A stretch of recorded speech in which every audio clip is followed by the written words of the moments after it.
ನಮಸ್ತೆ ವೀಕ್ಷಕರೇ, ನಾನು ನಿಮ್ಮ ಆಶಾ ನಾಯಕ್. ನಾನು ಇವತ್ತು ಉದ್ದಿನ ಸಂಡಿಗೆ ಹೇಗೆ ಮಾಡಿಕೊಡುವುದು ಅಂತ ಹೇಳಿಕೊಡ್ತಾ ಇದ್ದೇನೆ. ಈಗ ನಾವು ಮೆಣಸಿನ ತೊಟ್ಟನ್ನು ತೆಗೆಯುವ. ಕಾಯಿ ಮೆಣಸಿನ ತೊಟ್ಟು 2 kg ಮೆಣಸು, ಕಾಯಿ ಮೆಣಸು ಮತ್ತೆ 1.5 kg ಉದ್ದಿನ ಬೇಳೆಯನ್ನು ತಗೊಂಡಿದ್ದೇನೆ. ಈ ವಿಡಿಯೋವನ್ನು ಲೈಕ್ ಮಾಡುದು ಮತ್ತು ನಮ್ಮ ಚಾನೆಲ್ ಅನ್ನು ಸಬ್ಸ್ಕ್ರೈಬ್ ಮಾಡುವುದನ್ನು ಮರಿಬೇಡಿ. ನಾಯಕ್ಸ್ ಕಿಚನ್.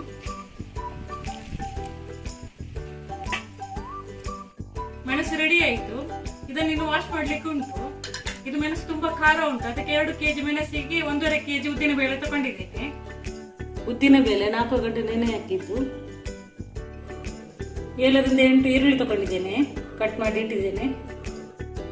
ಉಪ್ಪು ರುಚಿಗೆ ತಕ್ಕಷ್ಟು, ಉಪ್ಪು ಮಾತ್ರ ಜಾಸ್ತಿ ಬೇಕು ಇದಕ್ಕೆ. ಉದ್ದಿನ ಹಿಟ್ಟು ತುಂಬಾ ಗಟ್ಟಿಯಾಗಿ ರುಬ್ಬಬೇಕು, ಸಂಡಿಗೆ ಹಾಕ್ಲಿಕ್ಕೆ ಒಳ್ಳೆದಾಗ್ತದೆ.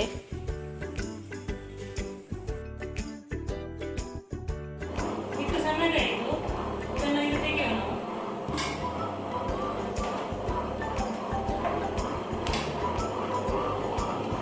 ಉಪ್ಪು ಕೊನೆಗೆ ಹಾಕುದು, ಇಲ್ಲದ್ರೆ ಹಿಟ್ಟು ಕಪ್ಪಾಗ್ತದೆ.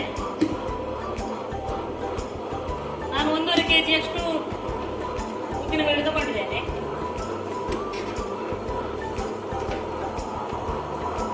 ನಾನಿದು ಕಾಯಿ ಮೆಣಸನ್ನು ಮಿಕ್ಸಿ ಜಾರಲ್ಲಿ ಹಾಕುವ. ಇದು ಜಾಸ್ತಿ ನುಣ್ಣಗಾಗಬೇಕಂತಿಲ್ಲ.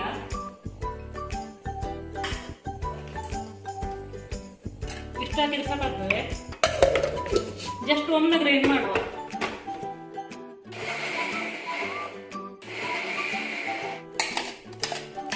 ಇಷ್ಟು ಸಣ್ಣಗಾಗಿದ್ದು ಸಾಕು, ಜಾಸ್ತಿ ಸಣ್ಣಗಾಗಬಾರ್ದು ಸಂಡಿಗೆಗೆ. ಈಗ ಉಪ್ಪನ್ನು ಮಿಕ್ಸಿಯಲ್ಲಿ ಗ್ರೈಂಡ್ ಮಾಡುವ. ಅರ್ಧ ಕಪ್ ಅಷ್ಟು ಹಾಕ್ತೇನೆ, ಮತ್ತೆ ರುಚಿಗೆ ಎಷ್ಟು ಬೇಕು ನೋಡಿ ಹಾಕಿ.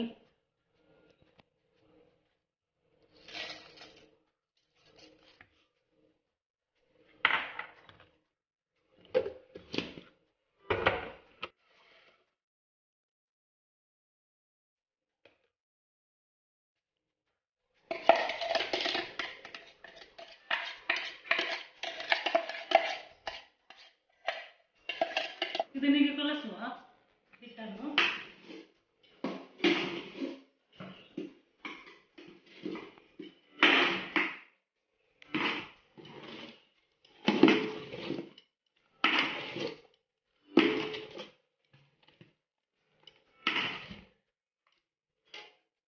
ಇದಕ್ಕೆ ಈರುಳ್ಳಿ ಆಡ್ ಮಾಡುವ.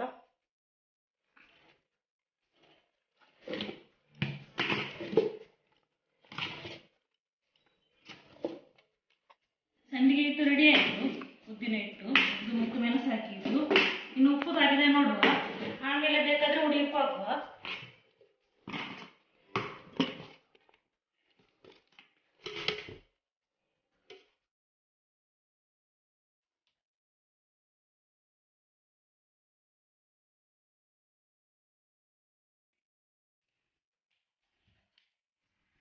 ಸಂಡಿಗೆ ಹಾಕ್ಲಿಕ್ಕೆ ಅಂತ ಒಂದು ಜಾಗ ಮಾಡಿದ್ದುಂಟು, ಮೇಲೆ ಟೈಲಿಸ್ ಹಾಕಿ ಅದರಲ್ಲಿ ಹಾಕುದು.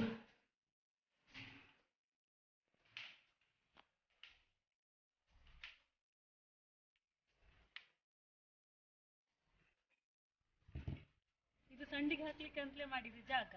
ಟೈಲ್ಸ್ ಎಲ್ಲ ಹಾಕಿ ಚಂದ ಮಾಡಿದ್ದುಂಟು. ಇದರಲ್ಲಿ ಸಂಡಿಗೆ ಮತ್ತು ಹಪ್ಪಳ ನಾವು ಹಾಕ್ತೇವೆ. ಹಪ್ಪಳ ಒಂದು 100 ಹಿಡಿತದೆ. ಇದರಲ್ಲಿ ಪ್ಲಾಸ್ಟಿಕ್ ಹಾಕಿ ಅದರ ಮೇಲೆ ಎಣ್ಣೆ ಸವರಿ ಮತ್ತೆ ಹಾಕುದು ನಾವು. ಇದು ನಾವು ಪ್ಲಾಸ್ಟಿಕ್ ಬಿಡಿಸುವ, ಆಮೇಲೆ ಅದಕ್ಕೆ ಎಣ್ಣೆ ಹಾಕುವ, ತೆಂಗಿನ ಎಣ್ಣೆ.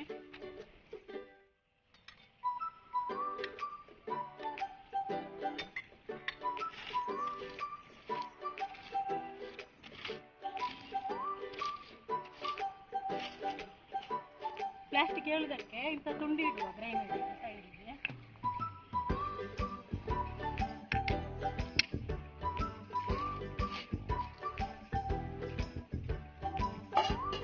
ಈ ಹಿಟ್ಟನ್ನು ಚಿಕ್ಕ ಪಾತ್ರೆಗೆ ಹಾಕುವ. ಸಂಡಿಗೆ ಹಾಕ್ಲಿಕ್ಕೆ ತುಂಬಾ ಈಸಿ ಆಗ್ತದೆ.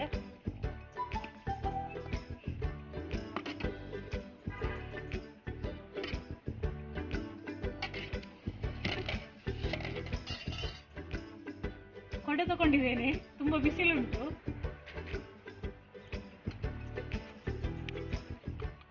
ಇದು ಜಾಸ್ತಿ ಬಿಡಿಸ್ಬೇಕಂತ ಇಲ್ಲ, ಬಿಸಿಲಿಗೆ ಅದು ಕರಗ್ತದೆ, ಸ್ವಲ್ಪ ತೆಳು ಆಗ್ತದೆ.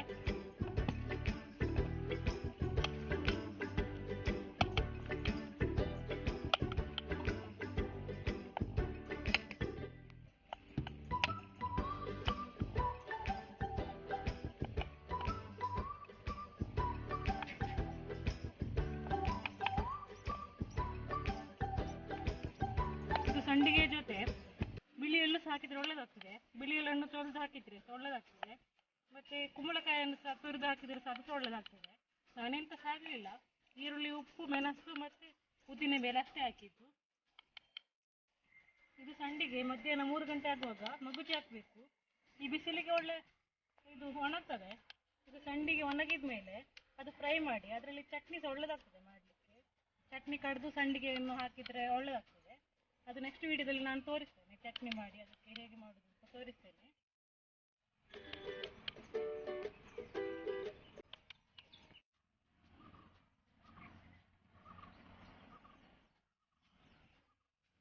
ಸಂಡಿಗೆ ಹಾಕಿ ಆಯಿತು. ಇದು 5 ಬಿಸಿಲು ಒಣಗಬೇಕು. ಮಳೆಗಾಲಕ್ಕೆ ಸ್ಟಾಕ್ ಇಡಬೇಕಾದ್ರೆ 5 ಬಿಸಿಲು ಸರಿಯಾಗಿ ಒಣಗಿ ಇಡಬೇಕು. ಈಗ ಬಿಸಿಲು ಜಾಸ್ತಿ ಉಂಟಲ್ಲ, 5 ಬಿಸಿಲು ಸಾಕಾಗ್ತದೆ. ಇಲ್ಲದ್ರೆ ಒಂದು 7 ರಿಂದ 8 ಬಿಸಿಲು ಬೇಕಾಗ್ತದೆ ಮೋಡ ಇದ್ರೆ. ಈಗ 3 ಆಯಿತು. ಈ ಸಂಡಿಗೆಯನ್ನು ಮಗುಚಿ ಹಾಕುವ.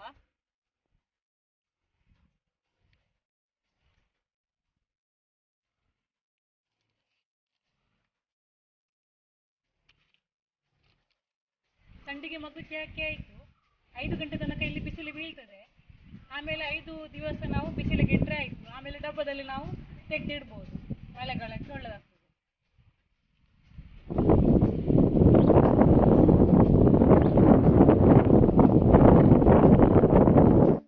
ಗಂಟೆ 6 ಕಳೆಯಿತು. ನಾವು ಇವತ್ತು 5 ದಿವಸ ಆದ ಸಂಡಿಗೆಯನ್ನು ತುಂಬಿಸುವ. ಈ ಸಂಡಿಗೆ ಇವತ್ತು ಹಾಕಿದ್ದು. ಈಚೆ ಸಂಡಿಗೆ ಇದು 5 ದಿವಸ ಆಯಿತು. ಇದು ಇಷ್ಟು ಬಿಸಿಲು ಸಾಕು. ಇನ್ನು ಇದನ್ನು ಡಬ್ಬಿಗೆ ತುಂಬಿಸುವ. ಇದಕ್ಕೆ ಇನ್ನೂ ಸಹ 4 ದಿವಸ ಬೇಕು ಈ ಸಂಡಿಗೆಗೆ.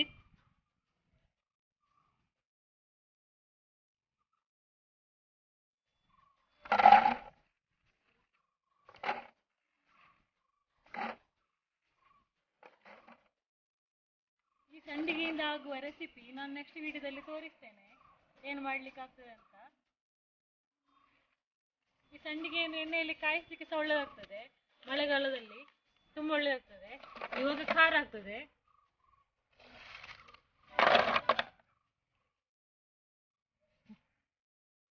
ನಮ್ಮ ಮನೆ ಟೆರೇಸಿಂದ ಸೀನರಿ ತುಂಬಾ ಚಂದ ಕಾಣ್ತದೆ ನೋಡಿ.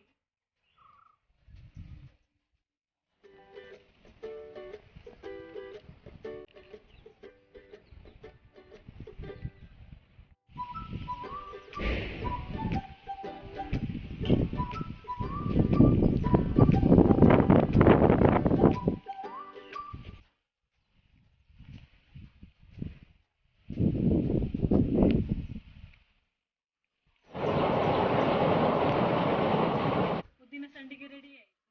ಈ ವಿಡಿಯೋ ಇಷ್ಟವಾದರೆ ನಮ್ಮ ಚಾನಲ್ ಅನ್ನು ಲೈಕ್ ಮಾಡಿ, ಶೇರ್ ಮಾಡಿ ಹಾಗೂ ನಮ್ಮ ಚಾನಲ್ ಅನ್ನು ಸಬ್ಸ್ಕ್ರೈಬ್ ಮಾಡಿ.